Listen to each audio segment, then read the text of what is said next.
যে ই ভিসা এটা কিন্তু ভেরি ভেরি ইম্পর্টেন্ট। এটা আপনি ট্রাভেল করতে পারবেন না ই ভিসা ছাড়া। আপনি জব নিতে পারবেন না। আপনার জব কন্টিনিউ করাও ডিফিকাল্ট হয়ে যাবে। আবার আপনি কোনো রেন্ট নিতে কোনো প্রপার্টি রেন্ট নিতে পারবেন না। আপনার এই ভিসা ছাড়া কিন্তু আপনি সম্পূর্ণভাবে অচল। তো প্রথমেই আপডেটের ব্যাপারে যেটা বলবো সেটা হচ্ছে ই ভিসা সংক্রান্ত ব্যাপারে। আমরা জানি যে ই ভিসা অ্যাকাউন্ট কিংবা ই ভিসা যেটা অলরেডি ইফেক্টিভ হয়ে গেছে 1st of June 2025 থেকে। এটার প্রথমে ইমপ্লিকেশন হওয়ার কথা ছিল 31st of December 2024 থেকে। সেটা পরবর্তীতে এক্সটেন্ডেড করা হয়, গ্রেস পিরিয়ড দেওয়া হয় 31st of March 2025 পর্যন্ত, এবং পরবর্তীতে 1st of June 2025 পর্যন্ত এই গ্রেস পিরিয়ড দেওয়া হয়। এবং ইতিমধ্যে আমরা এই TV3 বাংলাতে আমরা এই যে ই ভিসা অ্যাকাউন্ট সংক্রান্ত বিভিন্ন বিড়ম্বনা কিংবা বিভিন্ন প্রবলেম সেটা নিয়ে আমরা আপডেট দিয়েছি। তো আমি বলেছিলাম যে প্রায় 100,000 যাদেরকে তারা খুঁজে পাচ্ছে না, যারা এই ই ভিসা অ্যাকাউন্ট খুলে নাই, এবং এই ই ভিসা অ্যাকাউন্ট খুলতে যে অনেক বিড়ম্বনা হচ্ছে, এবং অনেক সময় অ্যাকাউন্ট খোলার পরেও দেখা যাচ্ছে যে অন্যের ন্যাশনালিটি, অন্যের নাম কিংবা পিকচার এসে যাচ্ছে, এবং অনেক সময় যারা অ্যাব্রোড গিয়েছে তারাও ফিরে আসতে বিভিন্ন রকমের সমস্যার সম্মুখীন হচ্ছেন। তো এর ভিতর দিয়েও একটা এক্সপেকটেশন ছিল যে আবার কি কোনো গ্রেস পিরিয়ড দেওয়া হবে কিনা কিংবা কোনো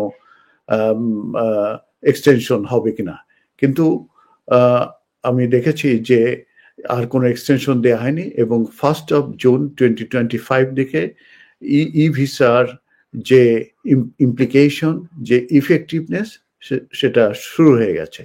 এখন প্রশ্ন আসতে পারে যে এই ই ভিসা শুরু হয়ে গেছে, কিন্তু 100,000-এর কথা আমি বলেছি তারা অলরেডি এই ভিসা অ্যাকাউন্ট খুলে নাই, এবং আরো অনেকে খুলতে পারে নাই। এটা নিয়ে কিন্তু আমরা নিউজ দেখেছি, এবং হোম অফিস থেকেও কিন্তু এক ধরনের স্বীকার করা হয়েছে। তো এখন আমি যেটা বলবো যে যারা অলরেডি অ্যাকাউন্ট খুলেন নাই তারা অবশ্যই অ্যাকাউন্ট খুলে নেবেন, এবং আপনাদের যে পুরনো যে মেয়াদ উত্তীর্ণ, যেটা এক্সপায়ারি যে বিআরপি আছে, সেটা বিআরসি আছে, এগুলো দিয়ে কিন্তু আপনারা কিন্তু অ্যাকাউন্ট খুলতে পারবেন, এবং আপনাদের একটা কিন্তু আপডেটেড পাসপোর্ট লাগবে।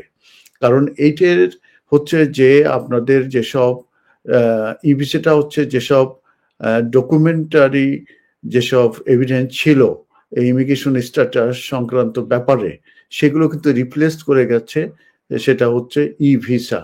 তার মানে আর কোনো যেসব স্টিকার কিংবা ভিনগেট যেসব ভিসা কিংবা কার্ড, এইগুলো কিন্তু আর প্রচলন নেই। এখন থেকে 1st of June থেকে কিন্তু এটা পুরোপুরি এই ডিজিটালাইজ হয়ে গেছে, এবং ই ভিসা কিংবা ই অ্যাকাউন্টের মাধ্যমে কিন্তু এই ইমিগ্রেশন স্ট্যাটাস, কিংবা আপনি যদি এমপ্লয়ার কাছে যখন আপনি চাকরিতে যাবেন তখন এই শেয়ার কোডের মাধ্যমে তারা চেক করতে পারবে যে আপনার এই পারমিশন আছে কিনা। আবার ল্যান্ডলর্ড এর কাছে যদি যান, আপনার এই টেনেন্সি করার লিগ্যালিটি আছে কিনা সেটাও কিন্তু তারা দেখতে পারবে। অতএব এই যে ই ভিসা এটা কিন্তু ভেরি ভেরি ইম্পর্টেন্ট। এটা আপনি ট্রাভেল করতে পারবেন না ই ভিসা ছাড়া। আপনি জব নিতে পারবেন না। আপনার জব কন্টিনিউ করাও ডিফিকাল্ট হয়ে যাবে। আবার আপনি কোনো রেন্ট নিতে কোনো প্রপার্টি রেন্ট নিতে পারবেন না। অতএব আপনার এই ভিসা ছাড়া কিন্তু আপনি সম্পূর্ণভাবে অচল। অতএব যারা এখানে সাবজেক্ট টু ইমিগ্রেশন কন্ট্রোলে আছে, including indefinite leave to remain in the UK কিংবা সেটেলমেন্টে আছেন, এক্সেপ্ট ইউ সেটেলমেন্ট স্কিমের আন্ডারে বাইরে যারা আছেন, তারা স্টুডেন্ট কিংবা স্কুল ওয়ার্কার, সব ওয়ার্ক ভিসা সহ কিংবা স্পাউস ভিসা, সেটেলমেন্ট ভিসা যারা আছেন, তারা সবাই কিন্তু এই আপনার ই ভিসাটা অ্যাকাউন্টে খুলে নেবেন। এতে আপনাদের সুবিধা যেটা সেটা হচ্ছে আপনারা অ্যাব্রোড ট্রাভেল করতে পারবেন, আবার আসতে পারবেন। আপনারা জব করতে গেলে তখন শেয়ার কোডের মাধ্যমে আপনার স্ট্যাটাস কি আছে, আপনার কাজে পারমিশন আছে কিনা, আপনি ইভেন বেনিফিট এজেন্সির কাছে যখন যাবেন তখনও কিন্তু আপনার বেনিফিট দেওয়ার সময় কিন্তু এই ই ভিসার মাধ্যমে তারা অ্যাকাউন্ট এটা কিন্তু চেক করে তারপরে কিন্তু দেবে।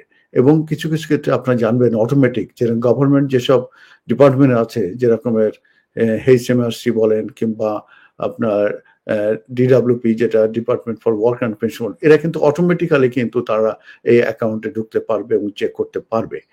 আর এমপ্লয়ার বলেন কিংবা ল্যান্ডলর্ড বলেন কিংবা যে এনএসএ বলেন, তারা কিন্তু শেয়ার কোডের মাধ্যমে এটা কিন্তু অ্যাক্সেস করে তারা কিন্তু দেখতে পাবে যে আপনার স্ট্যাটাস আছে এবং আপনার পারমিশন আছে, আপনি বেনিফিট নিতে পারছেন, আপনি জব নিতে পারছেন, আপনি রেন্ট করতে পারছেন প্রপার্টি, এবং আপনি আপডেট গেলে আবার আপনি ফ্রি আসতে পারছেন। অতএব এটার ইম্পর্টেন্ট কিন্তু অত্যন্ত অত্যন্ত বেশি।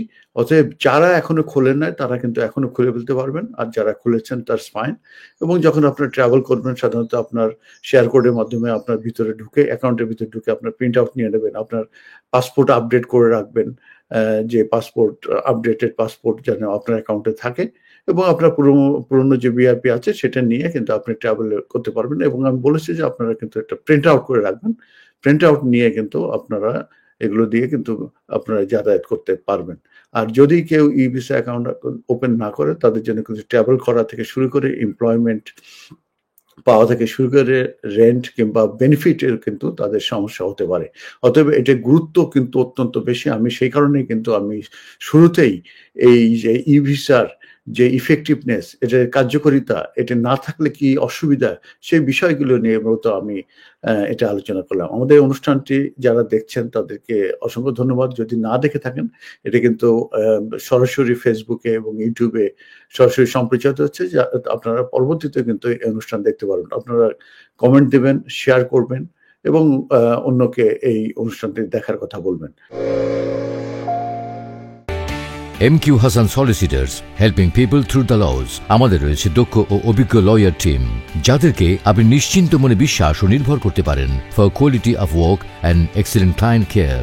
MQ Hassan Solicitors, managed and supervised by renowned and experienced solicitor Mohammad Kamrul Hassan. Immigration, asylum, human rights, divorce and deeds সহ সকল ধরনের আইনি বিষয়ে সঠিক নির্দেশনা নিতে আজই যোগাযোগ করুন MQ Hassan Solicitors, 37 New Road, London E1 1HE.